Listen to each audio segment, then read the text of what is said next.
Hey everyone, welcome to video 5.2.2. Okay, so we're going to talk a little bit more in detail about buffers. We kind of previewed that buffer region in our graph in the last video, but let's look a little bit more deeply into buffers. So we already know that a buffer solution contains a weak acid and its conjugate base, or vice versa. It can be a weak base and its conjugate acid. An ideal buffer exists when HA is equal to A minus, or at the halfway point. Ideal buffer exists when your weak acid equals the concentration of the conjugate base. At that point, we can know that the pH is equal to the pKa.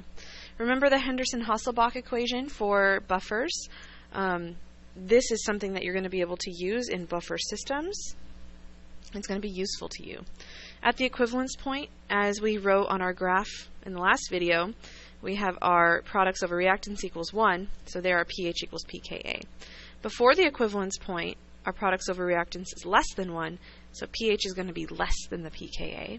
And then after the equivalence point, products over reactants greater than 1, so pH is going to be greater than pKa.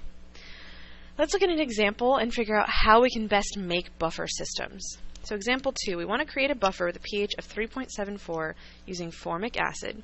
The Ka of formic acid is 1.8 times 10 to the negative 4. Why is this a good choice to create this buffer? So the first thing we need to look at is the pKa. So let's find the pKa. So the pKa equals negative log of the Ka equals negative log of 1.8 times 10 to the negative 4. And the pKa here is 3.74. Notice that the pKa is equal to the pH of the buffer system that we want to create. So that's going to be at the halfway point. This is going to be a really good buffer because at the halfway point your pH equals your pKa. So formic acid is a weak acid. We can create a solution with its conjugate base called formate, which is HCOO minus, and we're going to create a buffer. This is ideal to use because the pH is equal to the pKa. Formic acid is a weak acid, and we can create a solution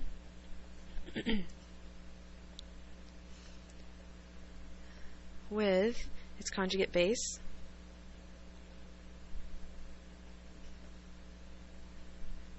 which is formate. So we just basically take off an H, and now we get HCOO minus.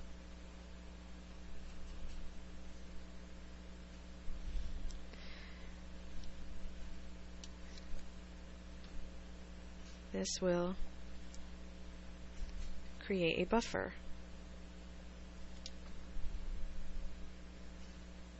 It is ideal because the pKa equals the desired pH.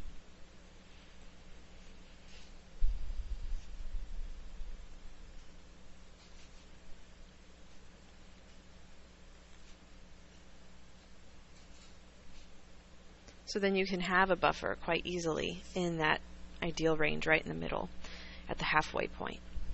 Okay, part B. How many moles of solid sodium formate should be added to 100 milliliters of 0.1 molar formic acid to create the buffer?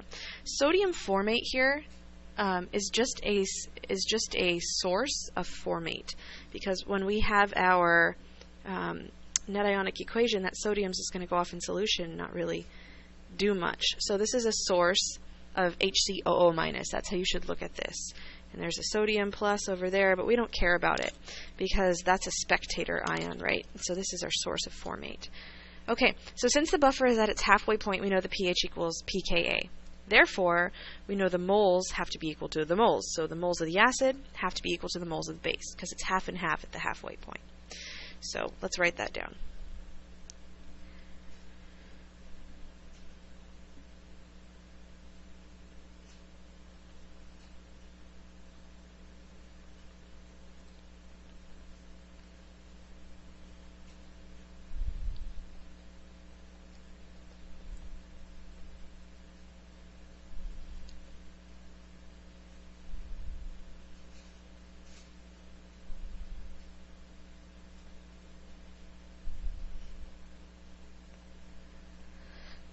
Alright, So first thing we need to do is figure out how many moles of, let's see, up here we're using formic acid.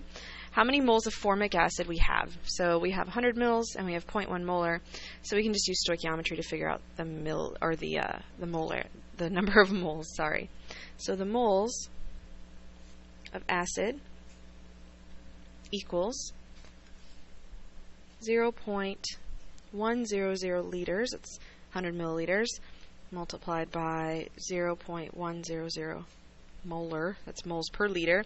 Liters would cancel, you get moles.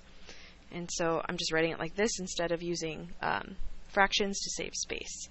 So this is going to give us 0.0100 moles of HCOOH. Okay, so therefore, since we have 0.01 moles of our acid, we need to add 0.01 moles of our base. So we can't just add HCO minus, we have to add the whole solid sodium formate. So add 0.0100 moles of NaHCOO to make the concentrations equal.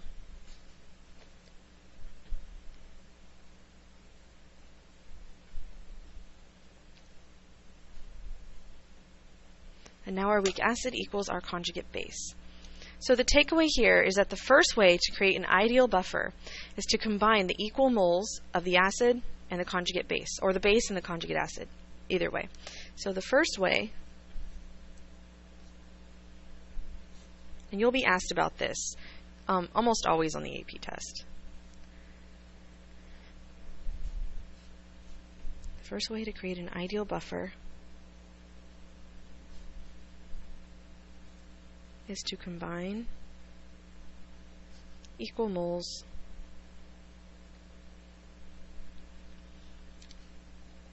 HA and A minus. Okay, let's look at part C.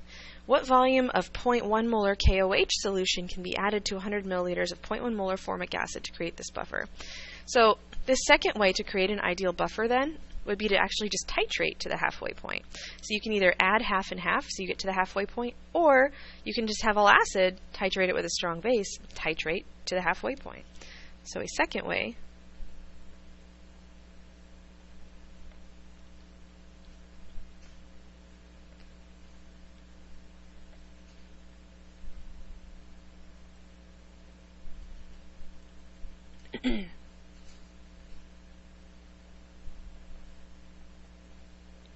is to titrate to the halfway point. Okay, so we're going to need to add enough strong base to react with half the moles of HA. So we need to add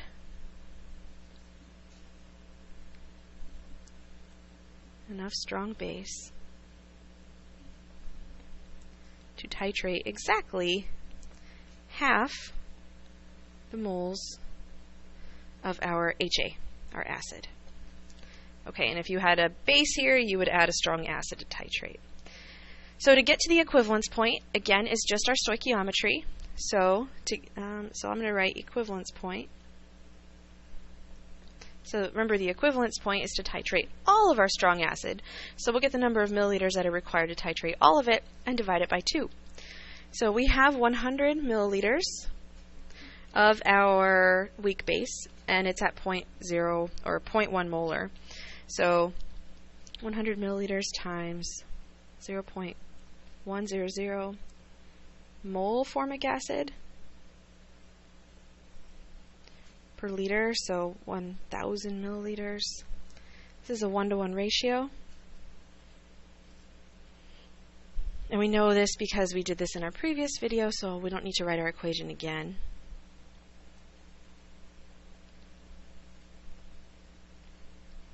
So our concentration that we're going to give of our hydroxide, or a strong base, is 0.1 molar KOH. Now remember, we are just using the OH minus concentration. That's what we care about. The potassium is just going to be a spectator ion.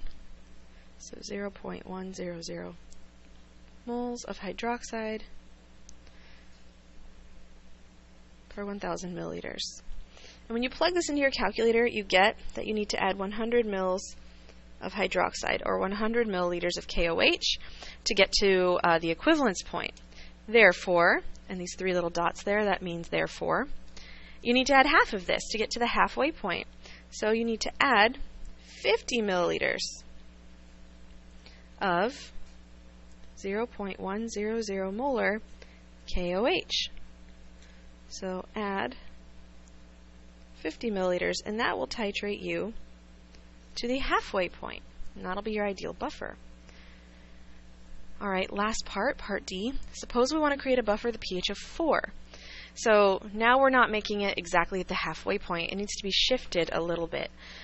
So instead of being 3.74 pH, where it's half and half, now we're going to create a buffer with our desired pH of 4, and we're going to use the same chemicals.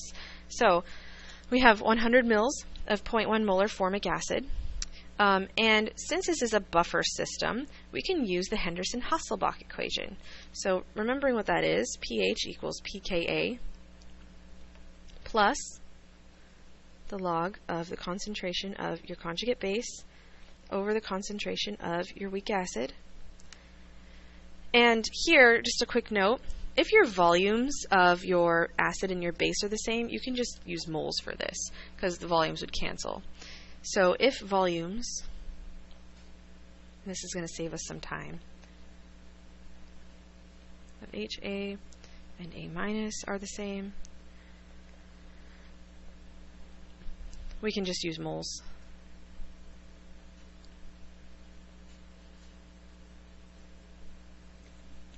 Okay, so here we know what our desired pH is. It's going to be 4.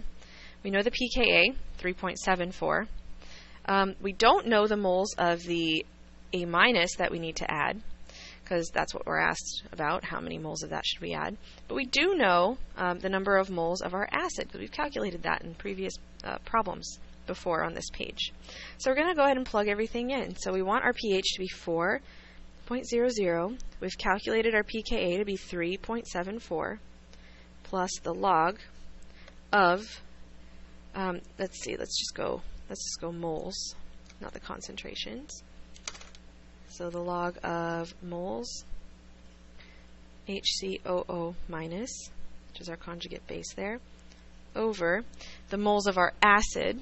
And so we've calculated the moles of our acid in previous problems up above to be 0.1 mole, I believe. Let's see, moles of our acid. Yes, 0.01 moles of acid.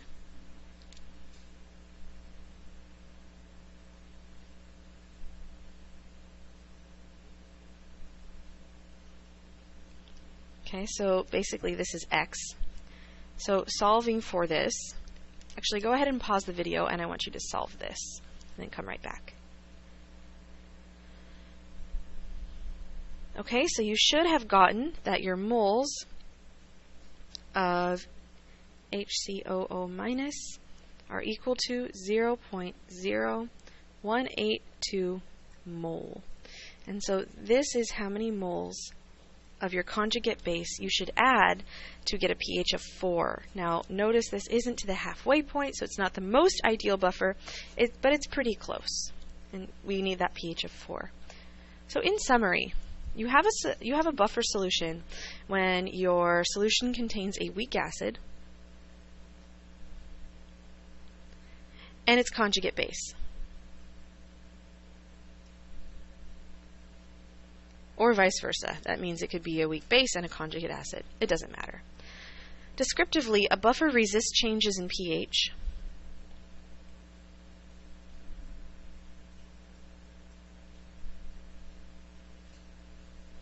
when a strong acid or a strong base is added to it. When you have a buffer, you can use the Henderson-Hasselbalch equation, which is pH equals pKa plus the log of the concentration of A minus over HA. Now if you were adding a strong or a weak base and a conjugate acid, these would be flipped. So you would have your, if this was a weak acid, you'd still have your weak. If this was a weak base, you'd have your weak base down here, and the conjugate acid would be up here. So just products over reactants, really. The ideal buffer takes place at the halfway point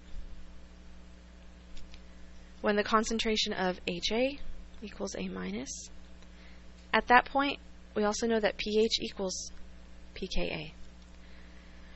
We can determine the ratio of the products over reactants or the conjugate over the weak acid or weak base in a buffer solution by comparing the pH to its pKa.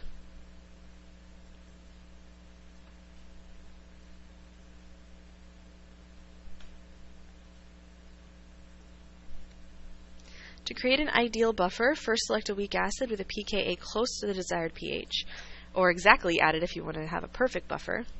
And we can create this buffer in two ways. By one, adding equal moles of conjugate base.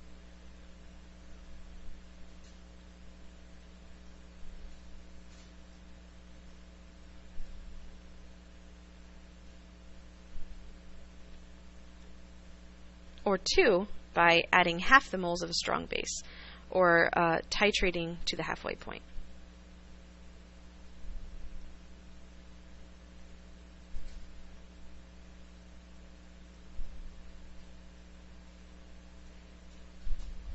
Alright guys, that's it for our discussion on buffers.